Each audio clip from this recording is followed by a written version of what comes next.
bugun sizda moliyaviy muammo, pulsizlik, qarzdorlik holatlari yoki qayna kelin muammosi, farzandingiz bilan kelisha olmaslik muammosi yoki o'zingizni topa olmaslik muammosi yoki qalb kasbingizga tusha olmayotganingiz muammosi bo'ladigan bo'lsa, umuman hayotingizda muammo deb ataydigan narsalaringiz bo'lsa, videoni oxirigacha eshitsangiz men sizga bu haqda yechim beraman. O'zi aslida hech qachon taslim bo'lmaydigan insonning ruhiyati, birinchidan u qiyinchiliklarni o'yin deb qaraydi.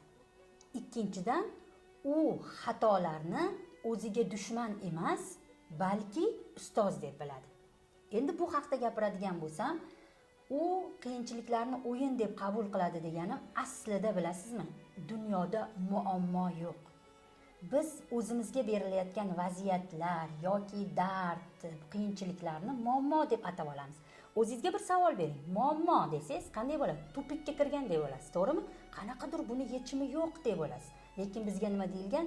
O'limdan boshqa hamma narsaning iloji bor. Demak, bizga berilayotgan narsalarga masala deb qarasak, o'z-o'zidan bizga yechim keladi. Chunki haqiqatdan qarang, sizga matematikada nimadir masala berilsa, 4 ga 5 ni qo'sh necha yoki qanaqadir xlar, ylar va hokazo, siz nima qilasiz? Voy deb boshingizni ushlab qolmaysiz. Buni qanaqa qilib yetsam bo'ladi degan narsaga diqqatingizni qaratasiz va uni yechish yo'llarini ko'rasiz. Bunday qilib ko'rasiz, chiqmadi javob. Keyin boshqachasiga qilib ko'rasiz, chiqmadi, yana bir yo'lni ko'rasiz, baribir natijaga olib kelasiz. Ya'ni tengdan keyin javob bu degan paytda siz o'zingizda qanaqadir xursandchilikni, qanaqadir o'zingizdan mamnun bo'lishlikni ko'rasiz, to'g'rimi? Xuddi shunday siz ham agar hayotingizda berilayotgan, siz bugun muammo deb atayotgan narsalarga masala deb qarasangiz, siz tushkunlikka tushmaysiz, balki bu masalani yechimi qanaqa chiqarkan degan narsaga diqqat qaratasizda, yechim qidirasiz. U xoh qayna kelin muammosi, farzand muammosi bo'lsa, siz qaraysiz, nimaga men farzandim bilan kelisha olmayapman? Bu yerda qanaqa xatoliklar bo'lyapti? Unda, menda degan narsalar. Moliyaviy sizda qanaqadir qiyinchilik bormi? Demak, men qayerda o'zimda xatolik qilyapman? Moliyaviy pul menga kelmasligi uchun nima ishlar qilishim kerak degandaqa yechimga qaraysiz. Va yechim chiqqandan keyin nima bo'ladi sizda? Baxt bo'ladi. Ya'ni xuddi matematikada yechimdan keyin xursand bo'lgan bo'lsangiz, bunda siz o'zingizning hayotingizdagi masalangizni yechganingizdan keyin bu sizga baxt olib keladi.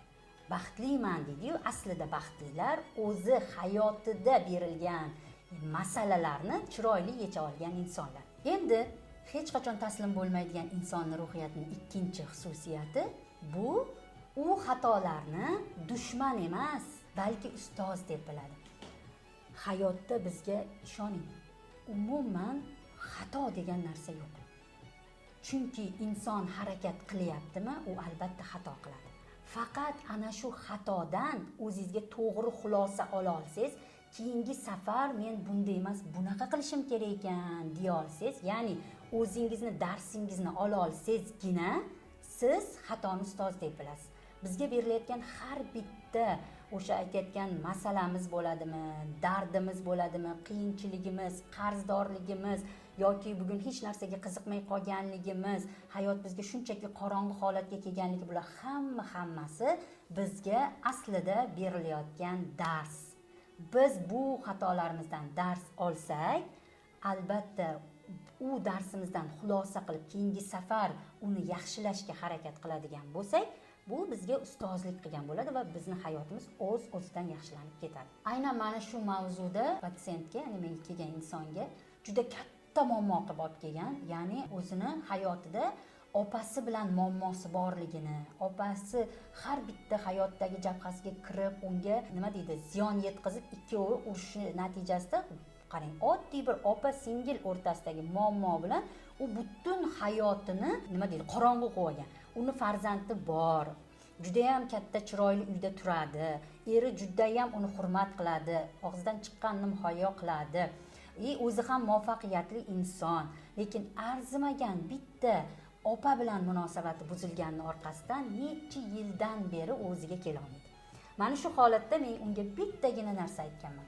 Bugun sizni muammoingiz nima desam, opam bilan munosabatim yaxshi emasligi. Ana, bu muammo, to'g'rimi?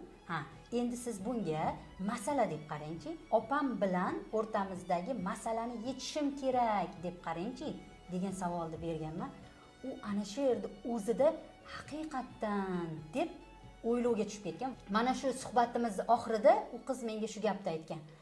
To'g'ri, bugun ko'p narsalar o'rgandim. Juda ko'p texnikalaringizdan o'zimga yechim oldim, lekin ishoning, eng katta olgan narsam oddiygina bitta savolingiz. Buni muammo emas, masala deb qarang deganingizni o'zida miyamga juda ko'p yechimlar keldi degan so'zni aytgan. Bu mavzuni ko'tarib chiqayotganimdan sabab juda ko'p hayotda insonlar o'zlarini arzimagan masalalarini muammo darajasiga ko'tarib hayotdan xafa bo'lib yuradi. Siz tepada bergan maslahatlarimni bir o'zingizni hayotingizda qo'llab ko'ring va albatta kutgan natijaga erishasiz. Bunday ma'lumotlarni doim kuzatib turish uchun meni sahifamga obuna bo'ling.